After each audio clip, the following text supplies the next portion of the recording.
नमस्कार दोस्तों, मैं जितेंद्र द्विवेदी। आप सभी का कुशाग्र इस चैनल पर बहुत बहुत स्वागत है। आज हमारा अंतिम पठार पूर्वी पठार, इसी को ही हम बघेलखंड का पठार कहते हैं। और इस तरीके से आपके 7 प्राकृतिक विभाजन जो मध्य प्रदेश के थे वो कंप्लीट हो जाएंगे। इसको भी हम वैसे ही देखेंगे, अक्षांश, देशांतर, यहाँ कौन कौन सी मिट्टी कौन सी है, कौन कौन सी नदियाँ यहाँ से बहती हैं, और फसलें कौन सी हैं, कौन सेल समूह से निर्मित हुआ है, वनस्पति क्या है, उद्योग क्या हैं, पर्यटन क्या है, उसी सब प्रकार से हम इसको भी यहाँ देखेंगे। पहले तो हम एमपी के मानचित्र में पूर्वी बघेलखंड के पठार को स्पष्ट करेंगे, और उसके बाद कौन कौन से जिले इसमें पूर्ण रूप से आते हैं और कौन कौन से जिले इसमें कुछ हिस्सा आता है। ठीक, तो इसको भी हम, जैसे हमने अभी 7 पठार पढ़े हैं, उसको भी वैसे ही पढ़ने का प्रयास करते हैं।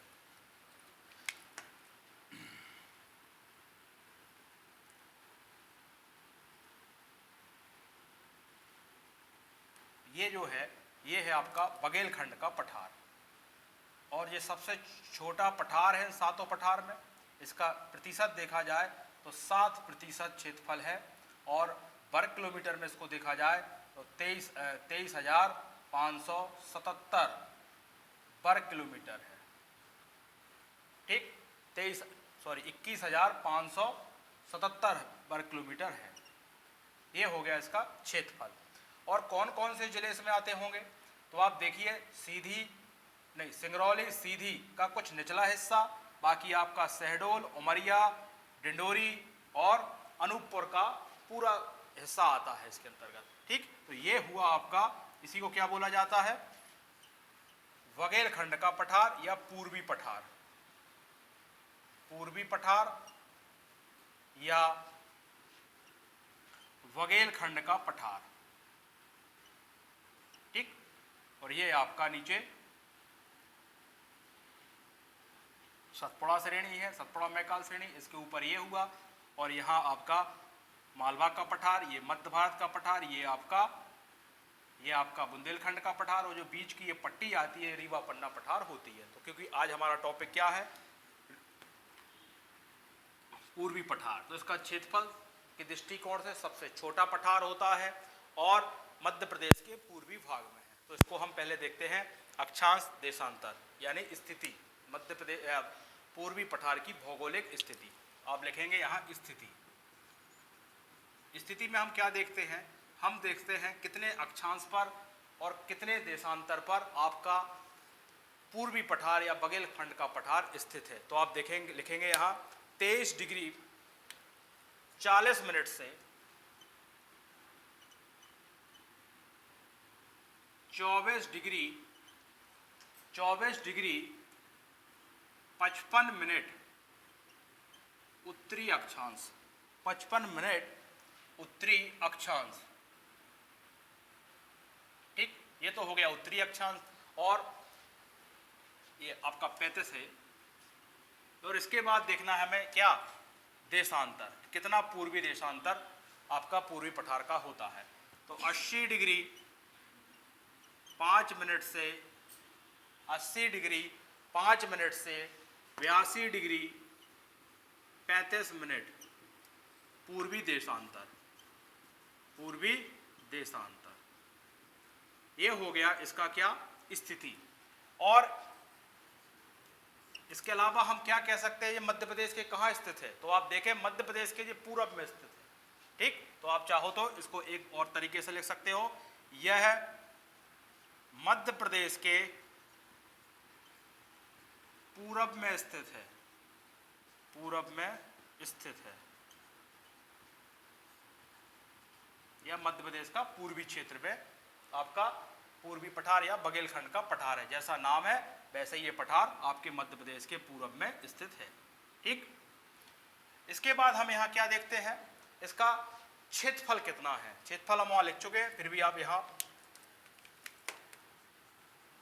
क्षेत्रफल 21,577 वर्ग किलोमीटर है। यदि आपको वर्ग किलोमीटर याद नहीं रहता है तो आप 7% या, और विशेष क्या है, ये सबसे छोटा पठार भी है आपका, उन 7 में से सबसे छोटा पठार ये है। और सबसे बड़ा पठार कौन सा था आपका, मालवा का पठार आपका 28%, और दूसरे नंबर पर आपका नर्मदा घाटी का पठार जो आपका 26% था।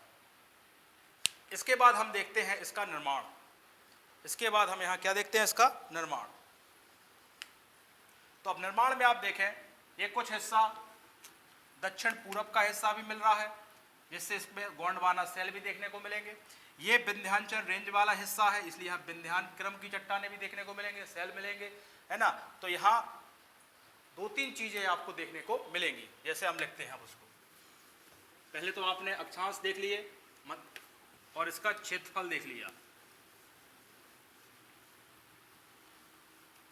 अब देखेंगे आप निर्माण।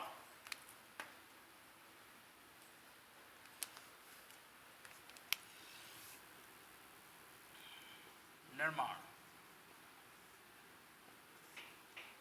पूरब में है तो इसको हम क्या बोलेंगे, गोंडवाना सेल, गोंडवाना सेल समूह।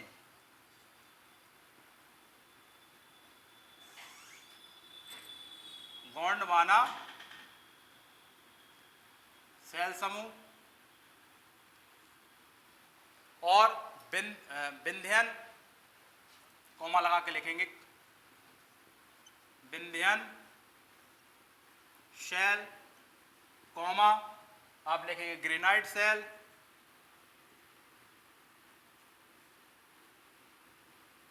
ठीक। और इसके बाद क्या लिखेंगे आप, धारवाड़ सेल से निर्मित है, ठीक। यानी इसमें काफी चीजें आपको ध्यान रखनी। वजह क्या है, वजह देखो आप, ये दक्षिण पूरब वाला जो हिस्सा है, ये वाला जो हिस्सा, ये गोंडवाना समूह के अंतर्गत आता है, या गोंडवाना सेल इसके अंतर्गत देखी जाती तो वो रहेगा। ये विंध्याचल रेंज इसके अंतर्गत जाती, इसलिए विंध्याचल कुछ हिस्से होंगे, ठीक है। इसके बाद धारवाड़ है क्योंकि दक्षिण की तरफ हो रहा है, तो आप इसको ध्यान रखेंगे।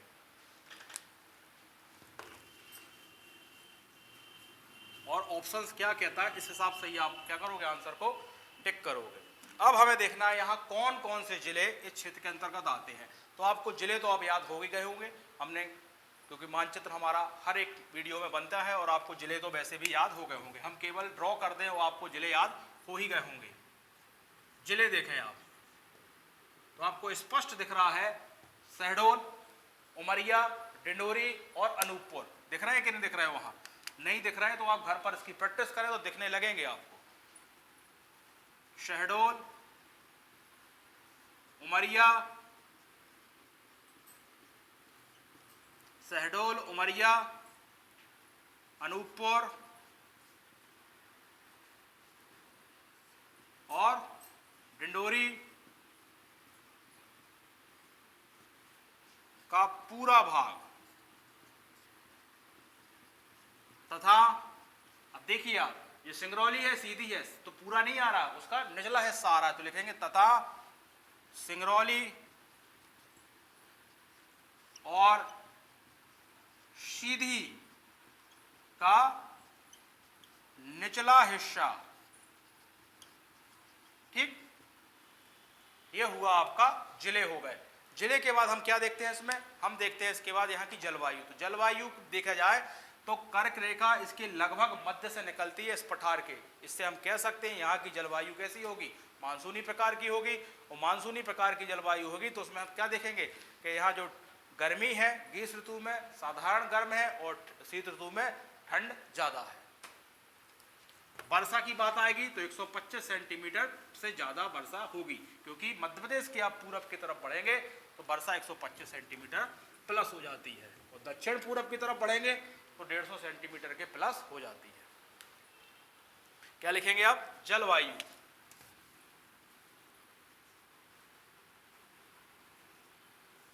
जलवायु, जलवायु में क्या देखना है हमें, यहां मानसूनी प्रकार की,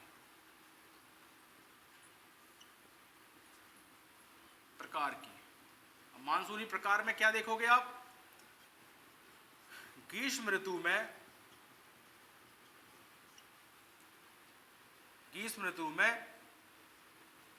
गर्मी साधारण तथा शीत ऋतु में यानी ठंड में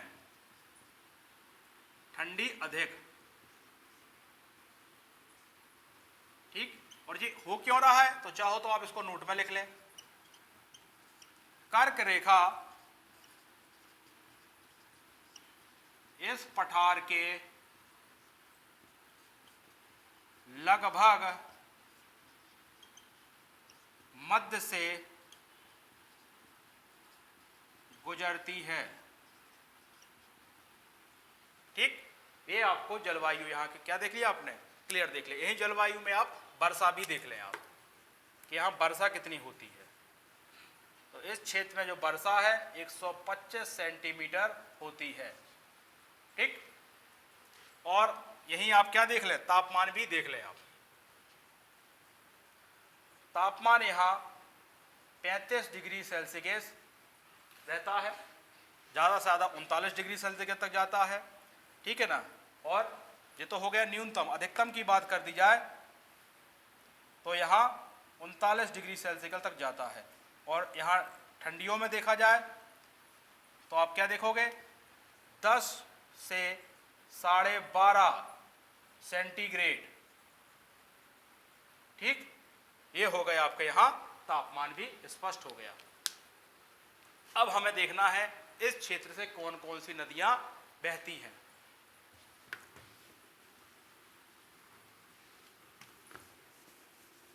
और इसके बाद हमारा अगला टॉपिक होगा वन। मध्य प्रदेश के वन की बात हम करेंगे। और आपके यूनिट 3 में पहली हेडिंग लाइन भी लिखी है वन। क्या लिखेंगे हम यहाँ, नदियाँ। तो देखिए आप यहाँ अनूपपुर जिला पड़ता है, इसलिए यहाँ अमरकंटक है। तो अमरकंटक से नर्मदा, सोन और जोहिला, 3 नदियाँ तो आपको वैसे ही याद रखना है। नर्मदा, सोन, जोहिला।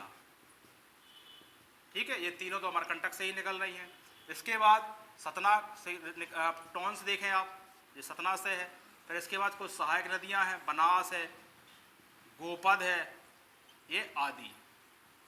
ये हो गए आपके यहाँ से नदियां, जो नदियां इस क्षेत्र से आपकी बहती हुई आती है। अब आती है बात मिट्टियों की। तो इस क्षेत्र में मिट्टी लाल पीली मिट्टी पाई जाती है।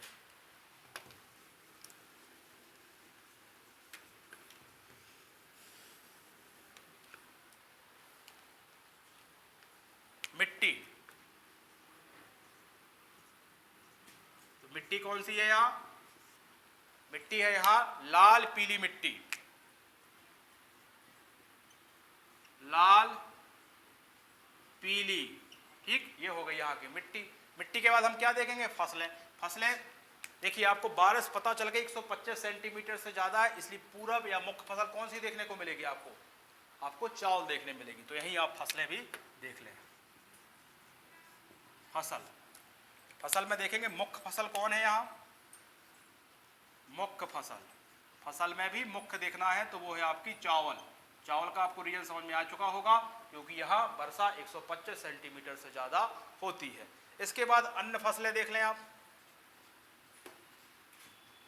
अन्य में आपकी सब है, अलसी है, ज्वार है, क्योंकि लाल पीली मिट्टी है इसलिए इसको भी आपको देखना होगा, और तिल है। ठीक, मेन आपको क्या ध्यान रखना है, चावल बजाय पानी। इसके बाद हम देखते हैं वनस्पति। वनस्पति, तो वनस्पति में भी आपको यहाँ ध्यान रखना है 50% वन, जो 50% भाग है वन आच्छादित है। 50% भाग वन आच्छादित है। ठीक, और यहाँ वैसी वन कौन सा है, तो उष्णकटिबंधीय अर्धपर्णपाती वन है। उष्ण कटिबंधीय अर्धपर्णपाती वन। ठीक है ना, इसको अर्ध पतझड़ वाले वन भी कहते हैं। तो यहाँ कौन कौन से आपको फॉरेस्ट देखने को मिलेंगे, यहाँ आपको मिलेंगे साल, सागौन। आपको यहाँ क्या देखने को मिलेंगे, साल, सागौन, साल, सागौन, बांस, तेंदुपत्ता, क्योंकि क्षेत्र कौन सा है, अर्धपर्णपाती वन। तो लिखेंगे आप साल, सागौन, तेंदु और बांस आदि। ठीक है, बाकी सब होते ही हैं, मेन आपको साल और सागौन ध्यान रखना है। अब ये तो हो गई आपकी वनस्पति, फसल, मिट्टी। अब बचा क्या यहाँ, खनिज और बचे। तो ये कोयला यहाँ मुख्य रूप से होता है, वजह क्योंकि आप मध्य प्रदेश के पूर्व में कोयला की खदानें ज़्यादा हैं और गोंडवाना सेल समूह है, इसलिए कोयला तो वहाँ आपको देखने को ही मिलेगा। बिंदक्रम की सेल समूह है, इसलिए आपको चूना पत्थर भी देखने को मिलेगा। ठीक, तो अब क्या लिखेंगे, खनिज।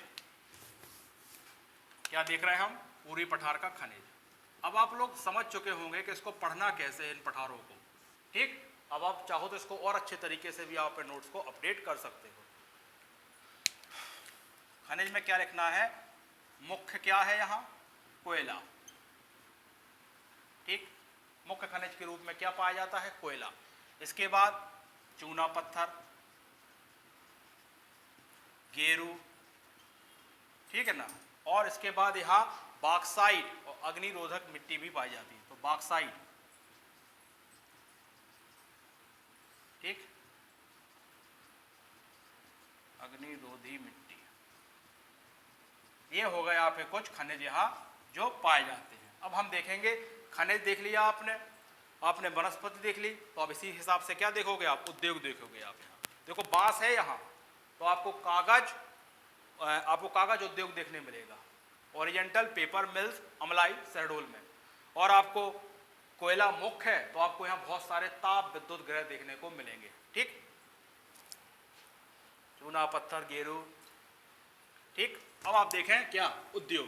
तो आप खनिज और वनस्पति को दिमाग में रखते हुए क्या देखोगे, यहाँ उद्योग देखोगे। यही हमने आपको बताया है, फसल देखें आप, खनिज देखें और आप यहाँ वनस्पति देखें, और इस हिसाब से आप क्या करोगे, उद्योग डिसाइड कर जाओगे। अब मान लो ताप विद्युत गृह पूछा जा रहा है और एक जिला रतलाम दिया है और ऑप्शन एलिमिनेट करना है। मान लो एक रतलाम है, मंदसौर है, नीमच है और एक जिला यहाँ का दिया गया है, शहडोल, उमरिया, तो आप कौन सा टिक करोगे, आपके दिमाग में नहीं है। तो आपको कैसे पता है, यहाँ कोयला मुख्य है तो यही ताप विद्युत गृह पाए जाएंगे, और आपको जिले पता है इस साइड के, तो इन्हीं में से कोई जिला होगा।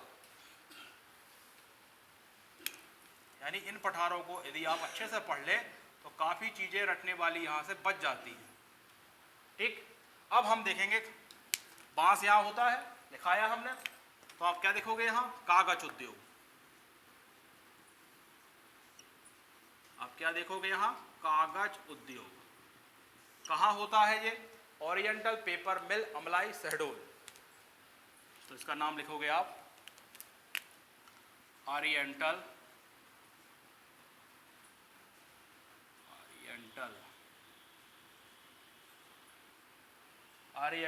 पेपर मिल। और कहाँ है ये, तो जगह का नाम लिखेंगे ब्रैकेट में, अमलाई। अमलाई किस जिले में आता है, तो शहडोल। ठीक, ओरिएंटल पेपर मिल कहाँ है आपकी, अमलाई शहडोल। इसके बाद क्या है, कोयला मुख्य है, तो अब कोयले के हमें ताप विद्युत गृह मिलेंगे। पहला अब देखते हैं, अमरकंटक ताप विद्युत गृह। अमरकंटक ताप विद्युत गृह। अब आप एक चीज देखिए, अमरकंटक कहाँ होना चाहिए, अनूपपुर में होना चाहिए। तो इसका कहाँ होगा ये, अनूपपुर, क्योंकि अमरकंटक कहाँ है, अनूपपुर में। क्लियर हुआ आपको। अब क्योंकि यहाँ तो बहुत सारे ताप विद्युत गृह है, तो पहला तो ये हो गया। दूसरा देखें आप, दूसरा लिखेंगे विंध्याचल ताप विद्युत गृह, ये आपका सिंगरौली में है। विंध्याचल ताप विद्युत गृह कहाँ है, सिंगरौली। ठीक, और इसके अलावा कौन से हैं, तो संजय ताप विद्युत गृह उमरिया, वीर सिंहपुर उमरिया। क्या लिखोगे, संजय ताप विद्युत गृह कहाँ है ये, संजय ताप विद्युत गृह कहाँ है, वीर सिंहपुर उमरिया। वीर सिंहपुर, जिला कौन सा लगता है, उमरिया। ठीक है, अब देखिए आपको वनस्पति आपको क्या देखने को मिल रही है, यहाँ बांस, तो यहाँ कागज उद्योग देख लिया आपने।